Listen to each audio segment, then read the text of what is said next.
નમસ્કાર દર્શક મિત્રો, ઇન્ડિયા વોઇસના ડિજિટલ પ્લેટફોર્મ પર આપનું સ્વાગત છે. 3-4 મહિના પહેલા એક ઘટના બની હતી બગદાણામાં, અને નવનીત બાલદિયા નામના એક સેવક પર હુમલો થયો હતો અને આરોપ હતો માયાભાઈ આહિરના પુત્ર જયરાજ હતા સામે. મુદ્દો એટલો વિવાદાસ્પદ બન્યો, બે સમાજ એમ સમજો કે આમને સામને આવી ગયા જેવી સ્થિતિ થઈ ગઈ. વાકયુદ્ધ, નિવેદન પ્રતિનિવેદન, આરોપ પ્રત્યારોપ, જયરાજ આહિર સામે પગલા લેવા ઉપર સરકાર તરફ આશંકા. સમાજ, કોળી સમાજના નેતાઓ મેદાનમાં આવી ગયા. હીરાભાઈ સોલંકી ધારાસભ્ય, પુરુષોત્તમભાઈ સોલંકી દિગ્ગજ નેતા અને ધારાસભ્ય. મુદ્દો ત્યાંને ત્યાં રહ્યો. 14 દિવસ જયરાજ આહિરને જેલવાસ થયો. એમના છૂટવા ઉપર પણ નિવેદન, આરોપ પ્રત્યારોપ સઘળું થયું. સ્થાનિક સ્વરાજની ચૂંટણી આવી અને નવનીત બાલદિયા કોંગ્રેસનો ખેસ પહેરી લીધો. આપણી સાથે વરિષ્ઠ પત્રકાર જગદીશભાઈ મહેતા જોડાયેલા છે. આપણે એમની પાસેથી સમજીએ કે સમાજ નીતિથી રાજનીતિ, જિગ્નેશ મેવાણી હોય, અલ્પેશ ઠાકોર હોય કે પછી હાર્દિક પટેલ હોય, પાસના કેટલાક નેતાઓ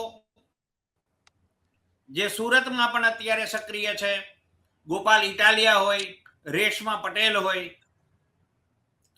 મૂળ મુદ્દો સમાજ નીતિથી રાજનીતિનો. જગદીશભાઈ, પહેલી પ્રતિક્રિયા, નવનીત બાલદિયાનું કોંગ્રેસમાં જોડાવું એ સમાજ નીતિથી રાજનીતિનું પહેલું પગથિયું. અત્યાર સુધી એમ કહેવાતું હતું કે નવનીત બાલદિયા ભાજપ સાથે જોડાયેલા હતા, પણ અચાનક કોંગ્રેસમાં આવવું આ કઈ રીતે બન્યું હશે? મેહુલભાઈ, બગદાણા કાંડ જ્યારથી બન્યું હતું ત્યારથી હું આપને કહું છું કે નવનીત બાલદિયાનું સ્ટેન્ડ ઈ કેવળ પોતે પીડિત છે ને ન્યાય ઝંખે છે એવું નથી. પહેલા જ દિવસથી કીધું, બહુ મારો વિરોધ થયેલો, કારણ કે કોળી સમાજ બહુ મોટો છે, એટલે કોળી સમાજ પાસે એગ્રેસિવ પણ બહુ હોય. મને બધાએ કોમેન્ટ કરીને લખેલું, તમે અમારી પાછળ કેમ પડી ગયા. આજે એ બધા જ લોકોને જવાબ નવનીતભાઈ બાલદિયાએ જ આપી દીધો. વાત એમ હતી, આપણે બધા જાણીએ, માયાભાઈના આહિરના છોકરા જયરાજસિંહે એની ઉપર તથાકથિત રીતે હુમલો કરાવ્યો હતો, એને માર્યું, કૂટું, લાગ્યું, એ બધું સાચું. પણ પછીથી જે આખી મુવમેન્ટ ઉપડી સમાજને સાથે રાખીને અને ન્યાય આપો, ન્યાય આપો, અને દુનિયાભરની વ્યવસ્થા તમે જુઓ, બે સમાજ સામસામા આવી ગયા, આહિર અને કોળી સમાજ સામસામા આવી ગયા, એવી પરિસ્થિતિ સર્જાણી. ત્યાર પછી ભારતીય જનતા પાર્ટીના જ નેતા એટલે કે મંત્રી એવા કુંવરજીભાઈ બાવળિયા, ભાઈ પરસોત્તમભાઈ સોલંકી, એ પણ મિનિસ્ટર છે, અને એના સગાભાઈ હીરાભાઈ સોલંકી જે ધારાસભ્ય છે, આ બધા જ લોકોએ પણ કોળી સમાજની ફેવરમાં, એટલે નવનીતભાઈ બાલદિયાની ફેવરમાં એક પ્રકારે તમે જુઓ તો સરકાર સામે પણ બંધ પોકારી લીધું હતું, એમ કહેવામાં જરાય અતિશયોક્તિ નથી. બિલકુલ. અને ત્યાં સુધી બધું જ બરાબર હતું, કરવું પડે, માની લ્યો સમાજના નેતા તરીકે એને આવું કરવું જોઈએ, જરાય ખોટું નહીં. પણ હવે એ બધાની હાલત એટલી ખરાબ થઈ ગઈ, પરસોત્તમભાઈ કયો કે હીરાભાઈ કયો, કુંવરજીભાઈ કયો કે બાકીના ભારતીય જનતા પાર્ટીના કોળી સમાજના આગેવાનો કયો, આજે સ્થિતિ મેહુલભાઈ એવી થઈ ગઈ, કોંગ્રેસનો દામન થાંભી લીધો નવનીતભાઈ બાલદિયાએ. હવે એનો ઈ હિડન એજન્ડા હતો, એટલે કે છુપો મુદ્દો હતો. એને જે તે સમયે પણ સમાજની જે આખી વાત ઉચ્ચારી હતી, ત્યારે પણ એના મનમાં તો રાજકારણના બી રોપાયેલા જ હતા. કારણ કે રાજકીય જીવ તો હતો જ. એમના ભાભીશ્રી સરપંચ હતા, અને પોતે સરપંચ બધું આમ ભાભી, કારણ કે પોતાને 2 થી વધુ સંતાનો હતા, એટલે ચૂંટણી લડી શકે એમ હતા નહીં, એટલે ભાભીને સરપંચ બનાવ્યા. પણ ભાભી તો ખાલી દેખાવ પૂરતા હતા, બાકી વાસ્તવમાં બધો વહીવટ નવનીતભાઈ જ કહેતા. નવનીતભાઈ પોતાને સરપંચ જ ગણાવતા હતા. અને બગદાણા સેવા ટ્રસ્ટ, જે કરોડો રૂપિયાનું સામ્રાજ્ય એમાં ધરાવે છે, સ્થાવર જંગમ મિલકત, એ ટ્રસ્ટમાં પોતે ધરાર ટ્રસ્ટી થવા માટે થઈને દરેક પ્રકારના એને ઉધામા મચાવ્યા હતા. હવે આટલી પૂર્વ ભૂમિકા પછી જે કઈ ડખાડખી થઈ, ભારતીય જનતા પાર્ટીના નેતાઓએ સરકાર સામે બંધ પોકાર્યો અને એસઆઈટી ની રચના થઈ, ન્યાય મળ્યો. જયરાજભાઈ પોતે જેલમાં ગયા, એના બધા સાગરીતો હતા તો એ પકડાઈ ગયા. ટૂંકમાં કાયદાએ કાયદાનું કામ કર્યું. હવે હીરાભાઈ સોલંકી સ્વયં બોલી ચુક્યા હતા કે હવે નવનીત બાલદિયાભાઈને ન્યાય મળી ગયો ગણાય, હવે અમારે કોઈ આંદોલન કરવાનું થતું નથી. આમ છતાં નવનીતભાઈ બાલદિયાએ ભાવનગરમાં જીતુભાઈ વાઘાણીના મત વિસ્તારમાં જાહેર સભા સંમેલન બોલાવ્યું અને એમાં પોતે હાજર રહ્યા અને કડાકા ભડાકા જેવી વાતો કરી. ત્યારે પણ મેં કીધેલું કે નવનીતભાઈની ચાલ ચલગત રાજકારણી જેવી છે અને સમાજ ખોટો ભરાઈ પડશે, જે આજે કમનસીબે સાચું પડ્યું અને સમાજની પણ એ ખબર પડી કે આપણો ઉપયોગ થઈ ગયો. એટલે તમારી જાણ ખાતર અત્યારે અસમંજસ ભરી સ્થિતિમાં આખો કોળી સમાજ છે. સ્વયં હીરાભાઈ સોલંકી પણ સીધો જવાબ આપી શકે એવી હાલતમાં નથી. મયુરભાઈ જી. જગદીશભાઈ, માયા કેરી ચાદર ઓઢી બાલદિયાએ પામી બધું લીધું એમ કહી શકાય અત્યારની સ્થિતિમાં?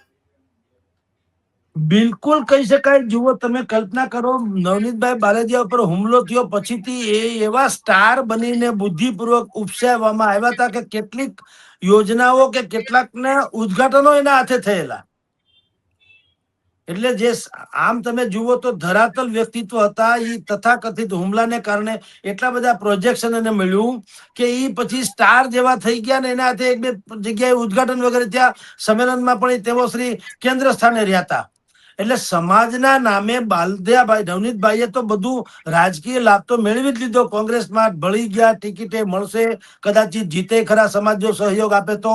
પણ એમાં મેહુલભાઈ એવું છે કે બાલદિયાભાઈ જેવા જેટલા હાર્દિક પટેલ ભારતીય જનતા પાર્ટીના કયો, અલ્પેશ ઠાકોર કોળી ઠાકોર સમાજના કયો, કે આ ભાઈ હીરાભાઈ આપણે નવનીતભાઈ બાલદિયા કયો, હવે આ બધા લોકો સમાજના નામે જયારે કઈ પણ બાબતે નીકળી પડે છે ત્યારે કસમો ખાધેલી. નવનીતભાઈ બાલદિયાએ પણ રાજકારણમાં નહીં આવું એવું પ્રેસ પત્રકારો સમક્ષ કીધેલું.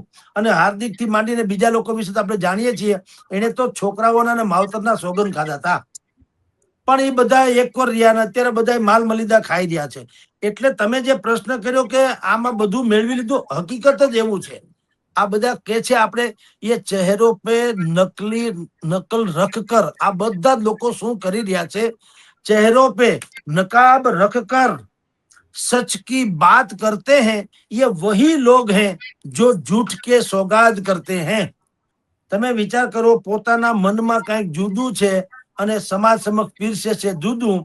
હવે કોળી સમાજના નેતાને બદલે કોંગ્રેસના નેતા થઈ ગયા. સંભવતઃ તાલુકા જિલ્લા પંચાયતમાં ટિકિટ મળશે તો લડશે, મોટે ભાગે જીતશે ખરા જો સમાજ ટેકો આપશે તો. અને ટેકો આપ્યા પછી જીતશે તો એ બીજા બધા લોકો જે માલ મલિદા ખાય એમ ખાઈ શકશે. મને તમે કલ્પના કરો કે નવનીતભાઈ બાલદિયાએ કોંગ્રેસમાં ભળતા પહેલા નથી હીરાભાઈ સોલંકી, નથી પરસોત્તમભાઈ સોલંકીને પૂછ્યું, એને બીજા કોળી સમાજના મિટિંગોમાં કોઈને વાત કરી કે ભાઈ હું કોંગ્રેસમાં જોઈન થઈ જાઉં છું, તમને કોઈને કોઈ વાંધો ખરો? હવે મોટા ભાગનો કોળી સમાજ આમ તમે જુઓ તો એ ભારતીય જનતા પાર્ટીનો સમર્થક પણ રહેલો છે. ઓબીસીમાં ફેક્ટરમાં એ લોકો આવે છે. કેટલીક જગ્યાએ અસંતોષ છે અને આ નવનીતભાઈ બાલદિયા જેવા જેટલા પ્રકરણ થયા એમાં ભાજપની સામે કોળી સમાજે ખુલીને બધી વાત કરી છે. પણ હવે જયારે નવનીતભાઈ બાલદિયા કોંગ્રેસમાં ભળી ગયા, હીરાભાઈ સોલંકી પણ જવાબ નથી આપી શકતા. ભાઈ પોતે શું કે છે નવનીતભાઈ બાલદિયા કે મેં હીરાભાઈ સોલંકીને ફોન કર્યો તો પછી મારો ફોન નથી ઉપાડતા. એટલે અડધી રાતે તમારો ફોન ઉપાડીને તમારે ત્યાં હોસ્પિટલમાં દંગલ મચાવી દે જે વ્યક્તિ તમારે મદદ કરવા આવે, સરકાર સામે બંધ પોકારે, એ અત્યારે તમારો ફોન ન ઉપાડે એવું બને? પણ એનો અર્થ એમ છે કે એ મન વચન કર્મથી હીરાભાઈ જે છે એ નવનીતભાઈના જે અત્યારના નવા ઉદય થયો છે કોંગ્રેસનો, એમાં એ રાજી નથી. એનો અર્થ એ છે. એટલે ફોન ઉપાડવાનું ટાળ્યું. પણ એમાં નવનીતભાઈને બે બાના મળી ગયા કે ભાઈ મેં ફોન કર્યો તો એને ન ઉપાડ્યો, એમાં હું શું કરું? નહીતર મારે એટલા માટે જ ફોન કરવો હતો કે ભાઈ હું કોંગ્રેસમાં જોડાવું તો ચાલે કે કેમ. આમ સરવાળે તમારા પ્રશ્નનો જવાબ મેહુલભાઈ કે સમાજના નામે એને પોતે બાકીનું બધું પોતાનું ગોઠવી લીધું અત્યારે. જી જગદીશભાઈ, મનમાં કોંગ્રેસમાં જોડાવું એવી ઈચ્છા હતી તો આ મુદ્દે કોળી સમાજના જે નેતાઓએ એમને સાથ આપ્યો એમના સુધી લઈ જઈને પોતાની મનની ઈચ્છા વ્યક્ત કરી હોત અને ભારતીય જનતા પાર્ટીમાંથી જ એનું આવું કંઈ ગોઠવાઈ ગયું ટિકિટ માટેનું, એવું સંભવ નહોતું નવનીતભાઈ માટે? અથવા એને પહેલા ગ્રાઉન્ડ જ નથી બનાવ્યું એવું? જો મેહુલભાઈ, ખરેખર તો એવું એને કરવું જોઈતું હતું, કારણ કે સમાજે તમને સમાજના દીકરા તરીકે મદદ કરી હતી, કોઈ રાજકીય રીતે નહીં. અને એવા કેટલાય યુવાનો અને કેટલાય લોકો એવા હતા, નેતાઓ જે સીધી રીતે ભાજપ સાથે હતા, એ લોકો અને સીધી રીતે આમ આદમી સાથે હતા. એને પણ પક્ષાંતરની કોઈ સીમા રાખ્યા વગર કોળી સમાજનો દીકરો છે, કોળી સમાજનો દીકરો છે એમ કરીને બંધ પોકારવામાં સાથ આપ્યો હતો. હવે નવનીતભાઈ બાલદિયાએ જયારે નિર્ણય લઈ લીધો, જયારે પોતાને સંઘર્ષનો કાળ હતો ત્યારે સમાજને આગળ ધર્યો. હવે જયારે બાકીની સવલતનો સમય આવ્યો ત્યારે સમાજને કઈ પૂછ્યું નહીં, પોતાની રીતે ગોઠવાઈ ગયા. અત્યાર સુધીમાં એક પણ લોકોએ, સમાજના લોકોએ એમ નથી કીધું કે નવનીતભાઈ બાલદિયાએ અમને પૂછીને નિર્ણય કર્યો. એનો અર્થ એમ છે કે નવનીતભાઈએ પોતીકો નિર્ણય પોતીકી રીતે કરી લીધો. અને રાજકારણમાં આપણે જાણીએ છીએ, આવી બધી જે તથાકથિત ચર્ચિત વ્યક્તિઓ હોય એ જે તે સમયે ખરેટાણે પક્ષનો હાથ થાંભી લે તો એના બદલામાં એને શું શું મળતું હોય છે. એટલે મેહુલભાઈ, ખરા અર્થમાં તો જે રાજુભાઈ કરપડા અત્યારે કરી રહ્યા છે એવું ભાઈ નવનીતભાઈ બાલદિયાએ કરવું જોઈએ. રાજુભાઈ કરપડા અત્યારે તથાકથિત રીતે જે કિસાનોની 11 જેટલી સભાઓ એને યોજી આમ આદમી પાર્ટી છોડ્યા પછી, એ 11 સભામાં કિસાનોના પ્રશ્નો તો રજૂ કર્યા જ કર્યા, ઉપરાંત એને બધાની રાય લીધી, જનમત કેળવો, પૂછ્યું કે તમે મને કયો, જો તમારા કામ હું કરાવી શકું 100% કામ, દાખલા તરીકે, તો પછી મારે શું કરવું જોઈએ, કયા પક્ષમાં મારે જવું જોઈએ, તમે કયો એમ કરવું. આમ કરીને એને જનમત કેળવો છે.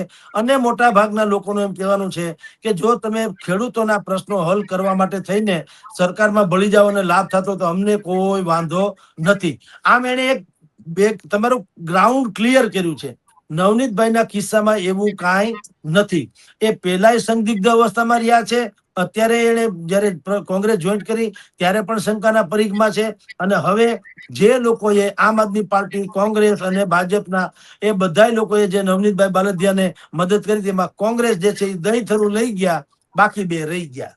જી જગદીશભાઈ, આમાંથી બે વાત નિષ્પન્ન થાય છે. એક તો બગદાણા વખતે જે સ્થિતિ બની હતી એ પેરેલલ ગોંડલ જેવી હતી. રાજકોટ જિલ્લાના ગોંડલમાં જે રીતે બે ક્ષત્રિય યુવા નેતાઓ છે અને સામે માર્કેટિંગ યાર્ડના ચેરમેન અને બીજા લોકો છે, આમ આદમી પાર્ટીના મહિલા નેતા પણ છે, એવી સ્થિતિ બગદાણામાં સર્જાઈ હતી. અત્યારની પરિસ્થિતિમાં ક્યાંય એવું લાગે છે કે માયાભાઈ અને જયરાજે આ વિવાદમાં ક્યાંય પણ આવ્યા વગર લાંબા સમયથી એવું મૌન સેવી લીધું છે? એનું કદાચ ગર્ભિત ઈશારો એ પણ હોય કે અહીંથી અત્યારે અટકી જાઓ, સ્થાનિક સ્વરાજની ચૂંટણીઓ પછી કદાચ એમના મનમાં હશે કે નવનીત બાલદિયા કોઈ પેરવી કરે, ભાજપમાં આવે, ચૂંટણી લડે. કદાચ કોંગ્રેસની કલ્પના પણ ન હોય, અને હોય તો ખબર નથી. પરંતુ જયરાજ આહિર માટે 2027માં ઓવરટેક થઈ જવાનો આ જયરાજ અને માયાભાઈનો આઈડિયા હોઈ શકે. અત્યારનું મૌન ભવિષ્યમાં આ રીતે ફાયદો 2027માં જો ચૂંટણી લડાવે, પાર્ટી મંજૂરી આપે, મોવડી મંડળની તો બધી વાત હોય છે, પણ એવો આગ્રહ થાય કે જયરાજ આહિર લડશે તો શું? અથવા અત્યારની પરિસ્થિતિમાં માયાભાઈએ મારેલી બ્રેક અને આને ઓવરટેક થવા દીધા નવનીત બાલદિયાને, એ પછી આગળનો રસ્તો જયરાજ અને માયાભાઈ માટે કેટલો આસાન હશે? મેહુલભાઈ, ઈશુદાન ગઢવીએ વી નો મહામંથન નામનો ખેડૂતોનો શો છોડી અને રાજકારણનો પંથ પકડ્યો પછીથી એનું વજન મહામંથનના ઈશુદાન ગઢવી જેવું રહ્યું છે કે કેમ, એ પ્રશ્નનો જે જવાબ આવે એ જવાબ આમાં નવનીત બાલદિયા માટે આવે. નવનીત બાલદિયાએ કોંગ્રેસનો પંજો પકડી માયાભાઈ આહિરને ખુલ્લું મેદાન આપી દીધું. હવે માયાભાઈ જનતાની અદાલતમાં જઈને કહેશે કે તમે જેને કોળીનો દીકરો કોળીનો દીકરો કોળીનો દીકરો કહેતા હતા, એ તો કોંગ્રેસનો દીકરો નીકળ્યો, કોળીનો તો નીકળ્યો નહીં, એ તો કોંગ્રેસનો નીકળ્યો, તમને પૂછ્યું જવામાં નહીં. એટલે હવે સલુકાઈથી માયાભાઈનું મૌન છે ને પડઘા બહુ દૂર સુધી સંભળાશે. અને ખરા અર્થમાં આપણે જે શબ્દ વાપરે ને, ક્ષમા વીરસ્ય ભૂષણમ, આપણે નબળા લોકોની ક્ષમાનો આવે શું? એ તો વીર હોય, જે સક્ષમ હોય કોઈને પહોંચી વળવા માટે અને છતાં જતું કરે, એની જો વીર ગાથાઓ ગણાતી હોય છે. તો માયાભાઈ આહિર નવનીત બાલદિયાના કેસમાં ઇન્ડિવિજ્યુઅલ કહું છું, સમાજની દ્રષ્ટિએ નહીં. સમાજ તો બહુ મોટી તાકાત હોય છે એટલે એ જવા દો, પણ ઇન્ડિવિજ્યુઅલ કેસમાં માયાભાઈ આહિર જે છે એ નવનીતભાઈ બાલદિયા કરતા હજારો ગણા સક્ષમ વગેરે ગણાય. પણ એને જે તે સમયે જે ખામોશ કે મૌન જે તમે કયો છો એ એને પાળી રાખ્યું. એ અત્યંત ઉત્તમ કામ થયું, કારણ કે હવે માયાભાઈને કઈ બોલવું પડે નથી. એની મૌન વાતું કરી રહ્યું છે.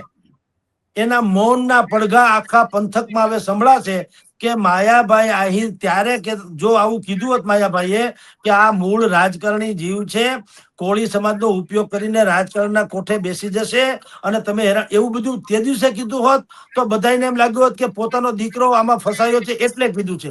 માયાભાઈને શાયદ ખબર હતી કે આ જીવ મૂળ રાજકારણનો છે, ગમે ત્યાં કૂદી પડવાના, તે દિવસે આપણી વાત અનુકૂળ રહેશે. એટલે વચ્ચે જયારે બગદાણાનો કિસ્સો છે ત્યારે કેટલાક લોકોએ પૂછ્યું માયાભાઈ કેમ ચૂપ છે? એને કીધું તું અતિ ભલો નહીં ધૂપ ને અતિ ભલો નહીં ચૂપ, એમ ભલે લોક સાહિત્યમાં કહેવાતું હોય, પણ ક્યારેક કેટલીક બાબતોનો જવાબ મૌન હોય છે. આજે ઈ મૌનના પડઘા સમસ્ત ત્યાં ઈ પંથકમાં સંભળાઈ રહ્યા છે કે માયાભાઈએ મૌન જાળવ્યું એટલે ભાઈ નવનીતભાઈ અત્યારે કોંગ્રેસમાં ગયા. હવે ધારો કે જયરાજ માયાભાઈ આહિર કોઈ પણ રીતે રાજકારણની ટિકિટ લઈને કદાચ ક્યાંય આવે તો હવે પેલા જેવો વિરોધ વંટોળ થાય નહીં. કારણ કે કોળી સમાજને પણ એવું તો ચોક્કસ જ લાગ્યું છે કે આપણો ઉપયોગ કરીને નવનીતભાઈએ કોંગ્રેસનો હાથ થાંભીને પોતાનું હાજુ તો કરી લીધું, આપણું જેથી થાય તેથી. એટલે 50% જેટલી આક્રમકતા જે કોળી સમાજની હતી એ હવે ઓછી થઈ ગઈ. માયાભાઈના દીકરા માટે કે માયાભાઈ ભવિષ્યમાં જે કઈ કરવા માંગે એની થોડીક ઢીલ મુકાણી, એને થોડીક મોકળાશ મળશે, એમાં કોઈ સંશય નથી. જી